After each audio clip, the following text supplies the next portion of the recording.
آزاد بول انڈیا میں آپ کا خیر مقدم ہے. آپ کے ساتھ میں عادل خان آزاد. آج ہے 7 اگست 2024. آپ دیکھ رہے ہیں رات 10 بجے کا اسپیشل بلیٹن دنیا بھر کی خبریں. شروع کرتے ہیں تفصیل سے خبروں کا سلسلہ. آج ہیڈ لائنز نہیں ہیں لیکن خبریں ساری اہم ہیں. ایران کی تیاری ہے, ایران کے نئے ہتھیار ہیں, ایران کے آرمی چیف کا اعلان ہے, سعودی عرب, قطر اور جارڈن نے ایک جگہ جا کر اسرائیل کو دھوکہ دے دیا ہے, کچا دے دیا, وہ خبر بھی ہے. بہت سی خبریں ہیں, آخر تک دیکھیے. پہلی خبر, سعودی عرب, جارڈن اور قطر سے جڑے ہوئے جنہوں نے اسرائیل کے منصوبوں کو جھٹکا دے دیا ہے. ایسا نہیں ہے کہ یاری دوستی ختم ہو گئی ہو, بس ایک مدعے پر اپنے عرب ہونے کی امیج کو بچانے کے لیے ان تین ممالک نے اسرائیل کو ٹھینگا دکھا دیا ہے. دراصل جارڈن, قطر اور سعودی عرب نے غزہ میں جنگ ختم ہونے کے بعد شانتی سینا یعنی کہ پیس کیپنگ فورس میں اپنے فوجی بھیجنے کی گزارش کو رد کر دیا ہے. بولے ہم اپنے فوجی نہیں بھیجیں گے. ایک عرب آفیشل اور معاملے سے جڑے ایک دوسرے سورس نے کل ٹائمز آف اسرائیل کو یہ اطلاع دی ہے, اور دا ٹائمز آف اسرائیل میں یہ خبر چھپی ہے کہ اسرائیل کے دوستوں نے کہا ہے کہ تم اپنے حساب سے دیکھو, ہم تمہاری مدد نہیں کریں گے اس معاملے میں. عرب آفیشل نے غزہ میں جنگ کے بعد غزہ کو سیکیور کرنے میں مدد کے لیے امریکہ کی طرف سے جو کوششیں کی جا رہی ہیں کتھت طور پر, اس میں جارڈن, قطر اور سعودی عرب کی مخالفت کو بیان کرتے ہوئے یہ بتایا کہ بھیجے گئے عربی فوجیوں کو فلسطین سے اسرائیل کی حفاظت کرتے ہوئے دیکھا جائے گا. فلسطین سے اسرائیل کی حفاظت کرتے ہوئے دیکھا جائے گا یا فلسطینیوں سے اسرائیل کی حفاظت کرتے ہوئے دیکھا جائے گا. اسی لیے ان تین عرب ممالک نے بدنامی کا ایک اور داغ اپنے ماتھے پر نہ لینے کا فیصلہ کیا ہے کہ یار کہیں ایسا نہ ہو ہم پر ٹھپا لگ جائے کہ ہم فلسطینیوں سے اسرائیل کی حفاظت کر رہے ہیں جبکہ فلسطینیوں کو حفاظت کی ضرورت ہے. اس سے پہلے آپ کو یاد ہوگا دوستو, تین آفیشلز نے جون کے مہینے میں دا ٹائمز آف اسرائیل کو بتایا تھا کہ مصر, یونائٹڈ عرب ایمریٹس نے اس کوشش میں حصہ لینے کی خواہش ظاہر کی تھی. انہوں نے کہا تھا کہ جب پیس کیپنگ فورسز غزہ میں بھیجی جائیں گی جو غزہ میں سیکیورٹی سنبھالیں گی, اس میں ہم لوگ بھی اپنے فوجی اپنی ٹکڑیاں بھیجیں گے. لیکن اب ان تینوں نے ہینڈس اپ کر دیے ہیں کیونکہ بہت زیادہ ضلالت ہو چکی ہے آلریڈی اس بات کو لے کر کہ غزہ میں 39,000 سے زیادہ عرب اور مسلم مار دیے گئے. آپ خاموش رہے, آپ خاموش رہے. آپ اگر مضبوطی سے بولتے تو بہت کچھ ہو سکتا تھا. اسی لیے اب یہ نہیں چاہتے کہ بدنامی کا ایک اور ٹوکرا ان کے سر پر آئے. کچھ خبریں لائیو پڑھ لیتے ہیں, اور آج چھوٹا ہی رہے گا ایپیسوڈ. تھوڑا ایڈیٹر صاحب کے ساتھ مسئلہ ہے, ہم بھی نئے ایڈیٹرز تلاش رہے ہیں تاکہ آپ کو بہت جلدی خبریں دے سکیں. کوئی لوگ ہوں گے وہ کمنٹ کر دیجیے گا. اسرائیل نے جو ہے وہ کہا ہے کہ ہم تیاری کر رہے ہیں ایران کے لیے. ایران نے کیا کہا ہے وہ پریس ٹی وی کی ہیڈ لائن بتاتی ہے. ایران کہہ رہا ہے کہ Israel to soon receive strong definitive response for Haniyeh assassination. یہ ایران کے آرمی چیف ہیں, کوئی ایسی ویسی شخصیت نہیں کہ آئیں اور کہیں بھی بولتے ہیں, بہت کم بولتے ہیں. اب انہوں نے بولا ہے کہ اسرائیل کو جلد ہی اسماعیل ہانیہ کے قتل کا نتیجہ بھگتنا پڑے گا, مزہ چکھنا پڑے گا. اور یہ چیف کمانڈر ہیں ایرانین آرمی کے, ان کا نام ہے میجر جنرل عبد الرحیم موساوی. ٹھیک ہے, موساوی, سوری, کبھی کبھی کچھ چھوٹے لیٹرز ہوتے ہیں تو دکھتے نہیں ہیں, تو اس وجہ سے لائیو میں کچھ نام کبھی گڑبڑ ہو جائیں تو معاف کر دیا کریں کہ اپنا ہی بچہ سمجھیں, اپنا ہی بھائی سمجھیں. ایران کے ایک اور پیپر کی ہیڈ لائن دیکھ لیجئے. موساوی صاحب نے کیا کہا ہے, وہ مہر نیوز ایجنسی نے بھی ہیڈ لائن بنائی ہے. Iran's response to Israel to be powerful. بہت تگڑا رسپانس دیں گے, بہت تگڑا مزہ چکھائیں گے, ایسا جواب دیں گے کہ اٹھی کا دودھ یاد دلا دیں گے. کچھ کہنا یہی چاہ رہے ہیں. باقی اندر کیا لکھا ہوگا وہی ساری باتیں جو اتنے دن سے چل رہی ہیں کہ ہم ایسا کریں گے, ہم ویسا کریں گے, اور دنیا یاد رکھے گی ہمارے پاس یہ طاقت ہے. اسماعیل ہانیہ کا قتل ہمارے یہاں کیا گیا, یہ ہمارے مہمان تھے, یہ ہماری جو ہے سمپربدھا پر حملہ ہے, ہماری سوورنٹی پر حملہ ہے. اور کیا لفظ ہوں گے, یہی ہوں گے. حملہ جب ہو جائے گا تب کچھ نہیں ہوگا, کچھ نئی باتیں ہوں گی. 7 دن سے یہ باتیں ہو رہی ہیں. کچھ لوگ کہہ رہے ہیں کہ ایران کو حملہ نہیں کرنا چاہیے, سوچنا سمجھنا چاہیے کہ اسے پھنسایا جا رہا ہے. یہ بھی صحیح بات ہے. دوسرے لوگ کہہ رہے ہیں کہ کب کرے گا حملہ, تو میں ان سے بار بار کہتا ہوں مجھے نہیں پتا, نہ میں فون کر رہا ہوں ان لوگوں کو. تیسری بات یہ ہے کہ ایران حملہ کرے ہی کرے, یہ آپ لوگ کیوں چاہتے ہو؟ ایران جیسے کر رہا تھا، چلتا آ رہا تھا 7 اکتوبر سے، ویسے ہی چلتا رہے اور حوثیز حزب اللہ نپٹتے رہے. یہ بھی ہو سکتا ہے.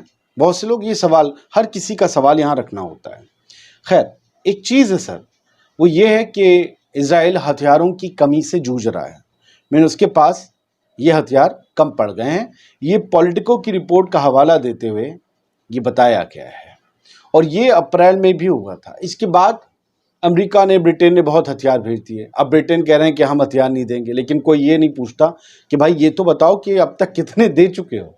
خیر، جنگ کے ماحول میں روز ہتھیار آتے ہیں، ایک ساتھ اکٹھے کبھی نہیں آ پاتے. Israel suffers from a shortage of ammunition required to repel a major attack expected from Iran and Hezbollah. Iran اور حزب اللہ کے حملے کے مد نظر انہیں جواب دینے کے لیے اسرائیل ہتھیاروں کی کمی سے جوجھ رہا ہے. اس کے پاس مکمل طور پر ہتھیاروں کے حساب سے تیاری نہیں ہے، اور کہ اسرائیل کے عرب نیبر جو ہیں، کیا وہ اسے مدد کریں گے نہیں کریں گے، یہ پولیٹیکو بھی سوال اٹھاتا ہے. ایک اور خبر یہ ہے سر کہ ایران نے جو اپنے کئی علاقے ہیں وہاں پر اپنے ایئر ڈیفنس سسٹم تعینات کر دیے ہیں، اور آج ایران کی آرمی کو کچھ نئے نویلے ایئر ڈیفنس سسٹم، کچھ بہت ہی تگڑی میزائل اور کچھ ریڈارز ملے ہیں. میرے پاس ابھی جانکاری آئی ہے ایک سینئر کے حوالے سے کہ ایران نے ایک بہت خطرناک میزائل ڈیولپ کی ہے. اس کی خاصیت کے بارے میں اور بھی چیزیں جو بھی اس میں ہوں گی، اس کے لیے ایک الگ سے ایپیسوڈ بنایا جائے گا. فی الحال تو یہ کہا جا رہا ہے کہ ریڈار، ڈرونز اور میزائل سسٹم ایران کی آرمی کو آج نئے مہیا کرائے گئے ہیں، اور یہ بہت زبردست ہیں.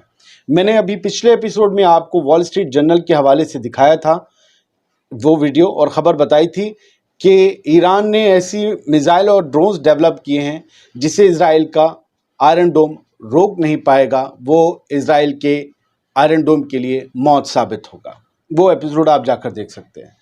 یہ اور ہاں، دنیا ٹوڈے ہمارا ایک چینل ہے، اس پر ہم ریسرچ پروگرام لاتے ہیں.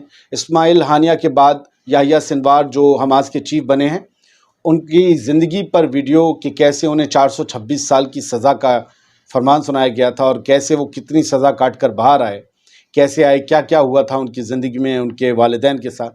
یہ ایک اسٹوری آج ریسرچ بیس دنیا ٹوڈے پر آئی ہے، وہاں جا کر دیکھیے. اس ویڈیو کے کمنٹ باکس میں سب سے پہلا کمنٹ پن وہی ہوگا، وہاں کا لنک ہوگا. یہ اسرائیلی ایئرپورٹ کے، اسرائیل کے بین گورین ٹیل اویو ایئرپورٹ کا نظارہ بتایا جا رہا ہے، اور فلسطین کے کچھ نیوز نیٹ ورک نے یہ ویڈیو شیئر کیا ہے کہ بھائی یہاں کتے بھی نہیں لوٹ رہے، بالکل سناٹا پڑا ہوا ہے. آدم نہ آدمزاد، بس ایک جو ہے وہ مہیلا دکھتی ہیں، ایک عورت دکھتی ہیں، وہ جا رہے ہیں. وجہ یہ ہے کہ یہاں سے بہت کم جگہ فلائٹ جا رہی ہیں، لیکن بالکل ٹھپ ہو گیا ہے یہاں پر آنے والی فلائٹس کا سلسلہ. سارے ممالک نے، ساری ایئر لائنس نے ٹیل اویو کو جانے والی زیادہ تر نے اپنی فلائٹس کینسل کر دی ہیں، کیونکہ انہیں ڈر ہے ایران یا حزب اللہ کے کسی ڈرون اور میزائل حملے کے وقت کبھی بھی حملہ ہو سکتا ہے، اس کی چپیٹ میں ہمارے ایئر لائنس اور ہمارے جو ہے وہ جو ٹریولرس ہیں وہ نہ آ جائیں.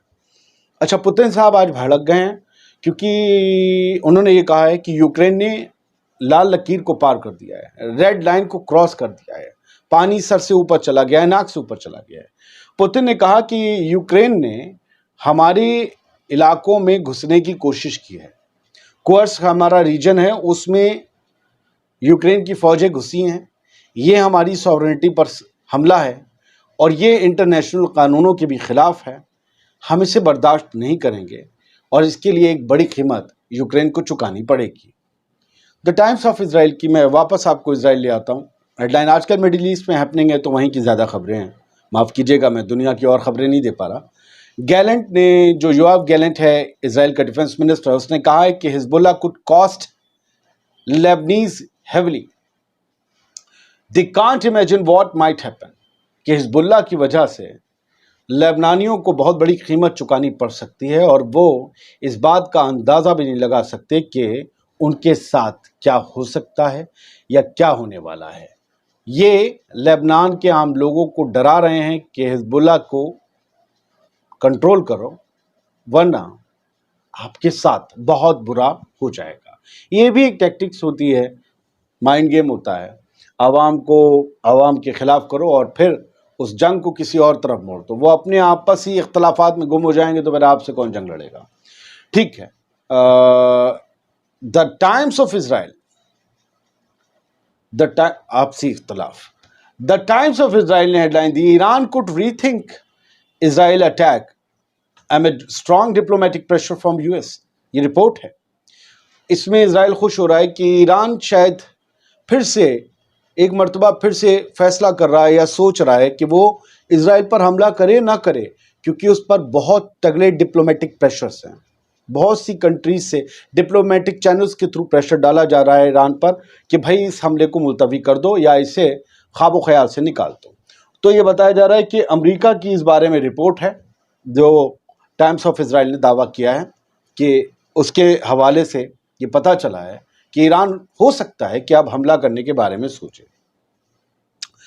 اب کچھ اور خبریں ہیں اور بہت جلدی میں آپ کو دے دیتا ہوں. یہ ایک چائنا کا ڈرون ہے جس کا آج ویڈیو سامنے آیا. میں دیکھا تو حیرت میں رہ گیا کہ بھیا یہ تو ایمفیبیس ڈرون ہے. ایمفیبیس مطلب پانی کے اندر بھی زمین کے اوپر بھی. ٹارٹائز ہوتا ہے نا کچھوا، وہ ایمفیبین ہے، پانی میں بھی رہتا ہے زمین پر بھی رہ لیتا ہے. تو یہ جو ڈرون ہے وہ پانی کے اندر سے لانچ ہو سکتا ہے. بتائیے اس کے بارے میں کون کہاں پتہ کرے گا. اور ورٹیکل ٹیک آف لے سکتا ہے، ایسے کھڑے ایسے یوں نہیں جانے کی ضرورت ہے، یوں نکلے گا شوں اور پھر اپنی فلائٹ لے گا. کمال کی چائنیز ٹیکنالوجی ہے جس کا ایک نمونہ آج یہ سامنے آیا ہے. برٹن میں دنگے ہو رہے تھے مسلمانوں کے خلاف، کچھ زیادہ ہی وہاں پر آگ بھڑک رہی تھی. یہاں ہمارے یہاں بیٹھے ہوئے کچھ کٹر پنتھی اگروادی ٹائپ کے لوگ، اگروادی سنگھنوں سے جڑے ہوئے لوگ، کٹر پنتھی سنگھنوں سے جڑے لوگ بھارت میں نفرت کا ماحول پھیلانے کے لیے مسلمانوں کو گالیاں دے رہے تھے. کہہ رہے تھے یہ جہاں رہتے ہیں مسلمان وہاں دنگے بنگے کرتے ہیں، برٹن میں بھی کر رہے ہیں، اور اس کے بہانے بھارت کے مسلمانوں کو نشانہ بنا رہے تھے. یہ پولیس نے انہیں پکڑا ہے. ان کی تصویر دیکھیے، کوئی اس میں مسلمان لگ رہا ہے؟ سب انگریز ہیں، کٹر پنتھی اگروادی آتنکوادی قسم کے یہ لوگ. اور یہ انہی کے رشتہ دار ہیں جو مسلمانوں کو دن بھر پانی پی کر کوستے رہتے ہیں. ہندوستان میں 3 سال کی ان سب کو سزا ہوئی ہے. ان کے نام بتا دیتا ہوں: ڈیکلن گیرین، لیام ریالی اور ایک صاحب اور ہیں. تینوں انگریز ہیں. تینوں کو دنگے کے ہنسا بھڑکانے کے جرم میں پکڑا گیا ہے. دیکھ رہے ہیں ان کے نام، ان کی صورتیں. اور کہا کسے جا رہا تھا؟ مسلمانوں کو. انگلینڈ کی پولیس انہیں بتا رہی دنگائی، اور ہمارے یہاں بیٹھے ہوئے چپڑ گنجو، لولو چھاپ، یہ سب کیا کر رہے تھے؟ میرے منہ سے کبھی کبھی ایسے الفاظ ان کے سمان میں نکل جاتے ہیں. بڑا اختلاف ہے اور انہیں بڑا تعصب ہے. بہت بہت شکریہ اس چھوٹے سے ویڈیو کو دیکھنے کے لیے. یہ QR کوڈ ہے ہمیں سپورٹ کرنے کے لیے. ایک بھی پیسہ اس میں سے غذا نہیں جا رہا ہے، یہ میری ایڈیٹنگ ٹیم کو جائے گا اگر آپ کو ان کا کام پسند آتا ہو. دوسری بات، غزہ میں کوئی بھی مدد بھیجنے کا راستہ، کوئی چینل کھلا نہیں ہے. فلسطین کی جو بھی ایمبیسی یا کانسلیٹ کام کر رہا ہے دلی میں یا کہیں بھی، وہ محمود عباس والی فلسطینین اتھارٹی کے اندر آتا ہے. میں وہاں دیکھ کر ان کے ہاتھوں تو پیسہ مروانا نہیں چاہتا کہ غزہ کیسے پہنچے گا. وہ تو چاہتے ہیں کہ غزہ میں عوام بغاوت کرے، وہاں کے نظام جو حماس کے پاس ہے اس کے خلاف، تو ہمارا پھر سے ہولڈ ہو جائے. وہاں عوام بغاوت کب کرتی ہے؟ جب بھوکے مرنے لگتی ہے، پیاسے مرنے لگتی ہے. تو ویسے حالات پیدا کرائے جاتے، کون وہاں کھانا پہنچائے گا؟ میں نہیں کہتا محمود عباس کی نیت میں کوئی کھوٹ ہے، لیکن غزہ میں مدد پہنچانے کا ابھی کوئی راستہ نہیں ہے. جو بھی راستہ ہے وہ ایجپٹ بارڈر سے ہے، وہاں سے آ رہی ہے، وہیں اٹکی ہے. آپ کہاں تک پہنچیں گے مجھے نہیں پتا. لہٰذا خوش رہیے، سلامت رہیے، ہوشیار رہیے.